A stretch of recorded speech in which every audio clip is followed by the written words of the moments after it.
Good morning students. कैसे हो आप सब। तो आज हम हिंदी के ग्रामर का एक टॉपिक शुरू करते हैं। क्या नाम है इसका? संज्ञा। ठीक है। तो अब संज्ञा क्या है, इंग्लिश में हम क्या बोलते हैं इसको? नाउन। ठीक है। इस चैप्टर को शुरू करने से पहले आपको मैं एक एक्टिविटी दूंगी। जैसे कि अपने आसपास कोई भी चीज़ें देखो, अपने आसपास चीज़ें देखो और आपको इन सब का नाम पता है, सभी चीज़ों का नाम पता है आपको? वो ऐसी कोई चीज़ है कि जिसका कोई नाम ही नहीं होगा? नहीं है ना ऐसी कोई चीज़। तो कोई भी जगह, कोई भी आपके सामने कोई भी चीज़ रखी हुई है, सबका कोई ना कोई नाम ज़रूर है ना। तो उसी को हम क्या बोलते हैं? संज्ञा। ठीक है। संज्ञा शब्द का अर्थ है नाम। जैसे मैंने आपको बताया, आसपास जितनी भी आपकी चीज़ें रखी हुई है, सबका कोई ना कोई नाम है। ठीक है। और अगर आप घर से बाहर निकलोगे, अगर घर से बाहर देखोगे कोई भी चीज़, तो किसी इंसान का नाम हो गया, किसी जानवर का नाम हो गया, किसी जगह का नाम हो गया, किसी चीज़ का नाम हो गया, सबका कोई ना कोई नाम है ना। इस दुनिया में कोई भी चीज़ हो, सबका कोई ना कोई नाम है। ऐसा कोई है नहीं ना किसी का कोई नाम ही नहीं होगा। तो उसी को हम क्या बुलाते हैं? संज्ञा। नाम चाहे किसी व्यक्ति का हो, वस्तु का हो या स्थान का हो, सब संज्ञाएं हैं। चाहे नाम किसी इंसान का नाम हो, किसी वस्तु का नाम हो, किसी जगह का नाम हो, ये सब क्या होती है? ये सब संज्ञाएं हैं। कुछ चीज़ें ऐसी होती है जिन्हें हम अनुभव तो करते हैं, जानते हैं, लेकिन उनका कोई आकार होने के कारण देख या छू नहीं सकते। ठीक है।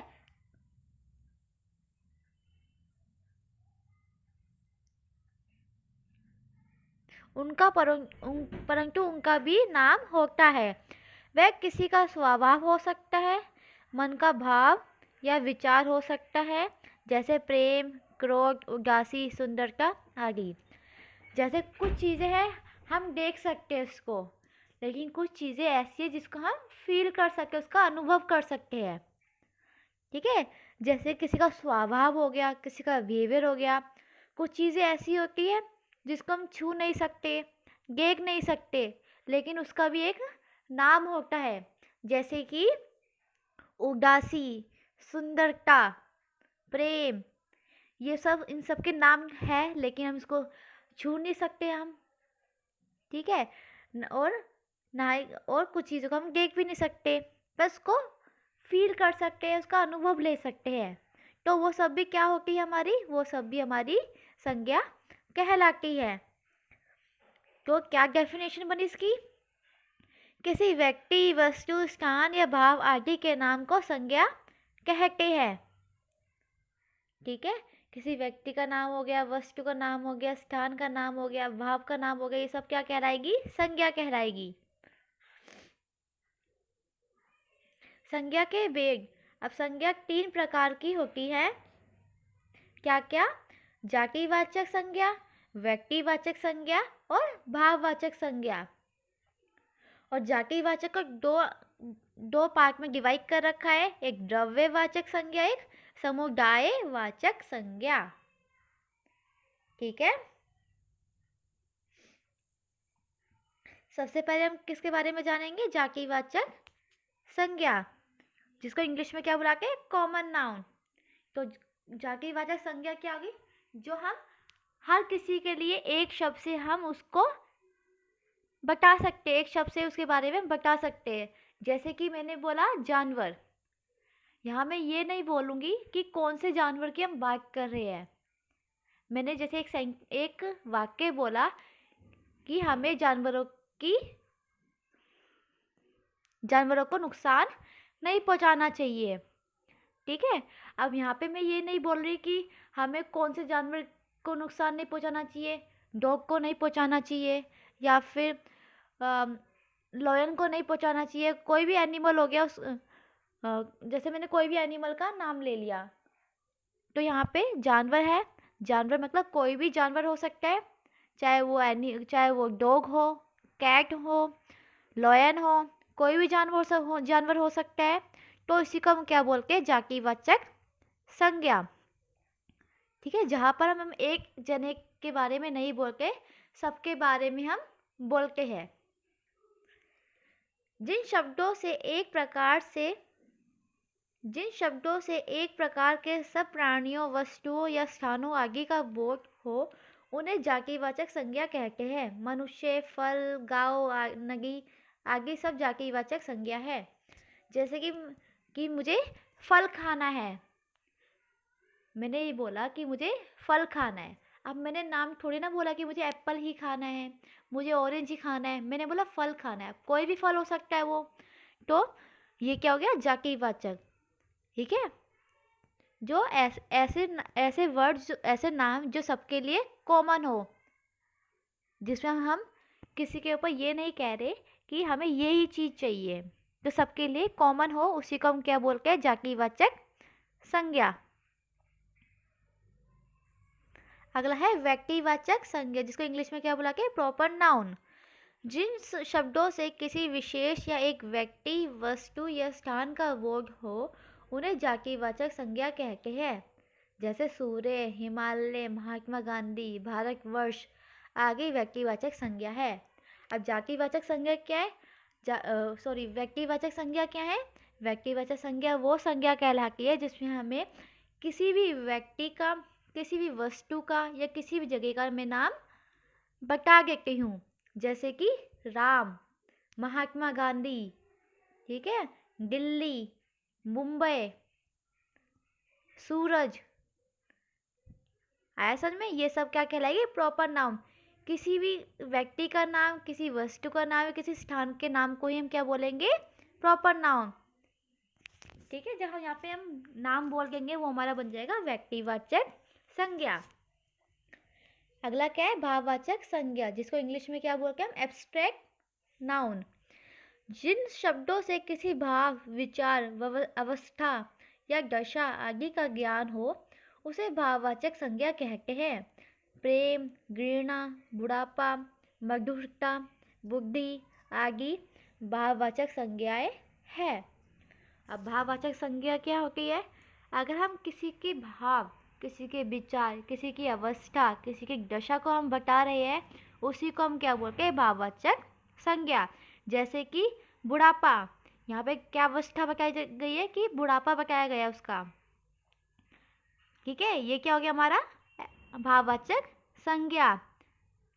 घृणा, और क्या हो जाएगा, प्रेम, गुस्सा, ये सब क्या हो गया, भाववाचक संज्ञा, जो हमारी भाव के बारे में बता रहा है, कि हमारी फीलिंग्स के बारे में बता रहा है, उसी को क्या बोलते हैं हम, भाववाचक संज्ञा। अब जो हमने उसके अलग अलग वेग करेंगे, क्या बताए थे, द्रव्यवाचक और समुदायवाचक। द्रव्यवाचक क्या होते हैं, जिन शब्दों से किसी ठोस या तरल पदार्थ का ज्ञान हो, उन्हें द्रव्यवाचक संज्ञा कहते हैं। द्रव्यवाचक क्या होता है, कोई भी पदार्थ हो गया, या कोई भी मटेरियल हो गया, कोई भी चीज़ होगी, जैसे सोना, चांदी, लोहा, जिससे हम कोई भी चीज़ बनाते हैं। ठीक है, सोना से हम ज्वेलरी बना रहे हैं, गहने बनाते हैं, चांदी से भी बनाते हैं, लोहे भी हम यूज़ करके, पानी भी यूज़ करके, हम तेल भी यूज़ करके, गैस भी यूज़ करके, ये सब क्या कहलाते हैं, द्रव्यवाचक संज्ञा। ठीक है, ऐसे शब्द जिससे हमें किसी पदार्थ का, किसी मटीरियल का पता लग रहा है, उसी को क्या बोलते हैं हम, द्रव्यवाचक संज्ञा। समुदायवाचक, जिन शब्दों से किसी समूह का बोध हो, वह समुदायवाचक संज्ञाएं होती है। सभा, सेना, कक्षा, गुच्छा आदि समुदायवाचक संज्ञाएं हैं। तो समुदायवाचक क्या है, समुदायवाचक वो शब्द होते हैं जिससे हमें ये जानकारी मिलती है कि वो चीज़ ग्रुप में है, मतलब झुंड में है या समूह में है। जैसे कि कक्षा, अब कक्षा कब बोलते हैं आप, जहाँ पे बहुत सारे बच्चे होते हैं, उसी वो क्या कहलाती है, कक्षा। और क्या हो जाएगा, सेना। अब क्या है, सेना में बहुत सारे लोग होते, बहुत सारे सोल्जर्स होते हैं, है ना, वो मिलके एक सेना बनाती है। तो एक जना नहीं है, बहुत सारे लोग हैं, वो सारे ग्रुप को ही हम क्या बोलते हैं? समुदायवाचक संज्ञा। भाववाचक संज्ञा की रचना। अब हमें कोई शब्द दे रखा है, उसको हमें भाववाचक में किस तरह बदलते हैं वो हम इसमें जानेंगे। जैसे क्या है? जातिवाचक संज्ञा। जैसे कोई जातिवाचक हमें शब्द दे रखा है, जैसे मानव, कोई भी मानव हो सकता है। बच्चा, कोई भी बच्चा हो सकता है, मैंने बोला ये की। और शिष्य, कोई भी शिष्य हो सकता है, इसमें मैं किसी का नाम नहीं ले रही। शिष्य, दुनिया में कोई भी शिष्य हो सकता है, ठीक है। वही सब क्या कहलाता है? जातिवाचक संज्ञा। जैसे मानव को हमें उसके भाव में चेंज करना है, तो क्या हो जाएगा? मानवता। बच्चा का क्या हो जाएगा? बचपन। शिष्य का शिष्यता। राष्ट्र का राष्ट्रीयता। बूढ़ा का बुढ़ापा। मित्र का मित्रता। तो ये सब क्या हो गए? भाववाचक में चेंज कर दिया हमने जातिवाचक को। मूर्ख, मूर्खता। विद्वान, विद्वानिता। माता, मातृत्व। वीर, वीरता। शिशु, शिशुता। पंडित, पंडित्य। ठीक है। अब क्या? सर्वनामों से। अब क्या, हमने कोई भी सर्वनाम है, सर्वनाम क्या होता है? ऐसे शब्द जो हम संज्ञा की जगह पर यूज करते हैं। कि कभी कभी क्या होगा कि बाबा हमें एक वर्ड को बोलने के अच्छा हम सर्वनाम का यूज करते हैं। जैसे कि जैसे किसी का नाम बोले कि रामा ने ये काम किया, रामा ने वो काम किया, तो बार बार उसमें रामा रामा बोल रहे हैं। तो इस वजह से हम क्या यूज़ कर सकते हैं उसका? कि इसने ये काम कर दिया, इसने ये पूरा कर लिया, है ना। ये जो ऐसे शब्द, ये शब्द क्या कहलाते? सर्वनाम। संज्ञा की जगह पे जो शब्द यूज़ किए जाते हैं उनको सर्वनाम बोलते हैं। जैसे सामने क्या है? ये स्व, तो स्वत्व। तेरा मेरा, मेरे तेरे। अपना, अपनापन। निज, निजता। मम, ममता। पराया, परायापन। आप, आपा। अहम, अहं, अहंकार। ठीक है। अब विशेषण। विशेषण क्या होता है? ऐसे शब्द जो किसी चीज़ की विशेषता बता रहे कि वो चीज़ कैसी है। जैसे मैंने बोला कि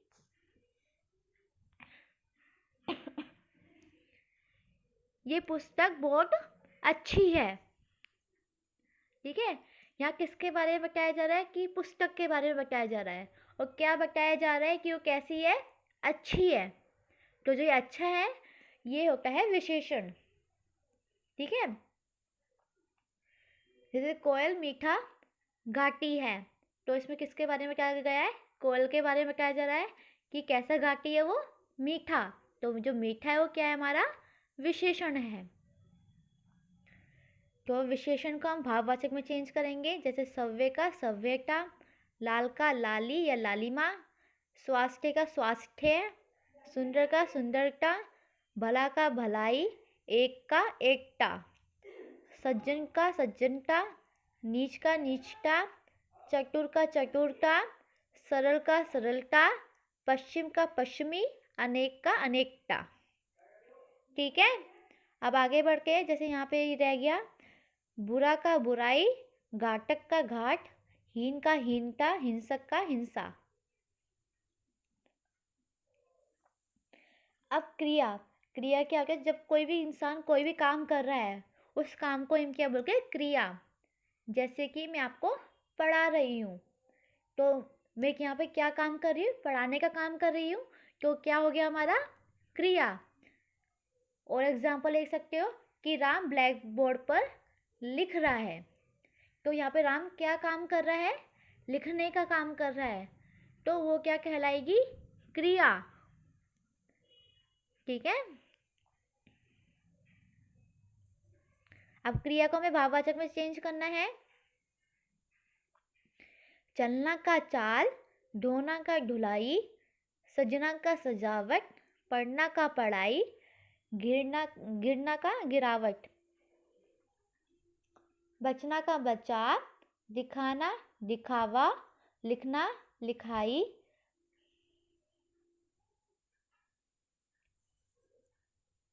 मारना मार, शर्माना शर्म, सिकुड़ना सिकुड़न, उड़ना उड़ान। ठीक है। अब क्या है अव्ययी। अव्ययी क्या होता है? ऐसे शब्द जिसमें कोई भी चेंजेस नहीं होते, चाहे अगर उसको हम उसके लिंग या उसके वचन या या फिर किसी और तरीके से उसको हम चेंज करना चाहेंगे तो कभी भी वो चेंज नहीं हो सकते हैं। ठीक है। ऐसे शब्दों का हम क्या होता है अव्ययी। तो सबसे पहले क्या हुआ? समीप समीपता, दूर दूरी, ऊपर ऊपरी, नीचे निचान, मना मनाही, निकट निकटता। ठीक है। ये हो गए हमारे पूरे। हमने इसमें सीख लिया कि हम किस तरह हम किसी वर्ड को भाववाचक संज्ञा में हम चेंज करते हैं। ठीक है। आप सब इसको अच्छे से रीड कर लेना। ठीक है। कल मिलेंगे अपने नेक्स्ट क्लास में। अपना ध्यान रखिएगा। तो थैंक यू।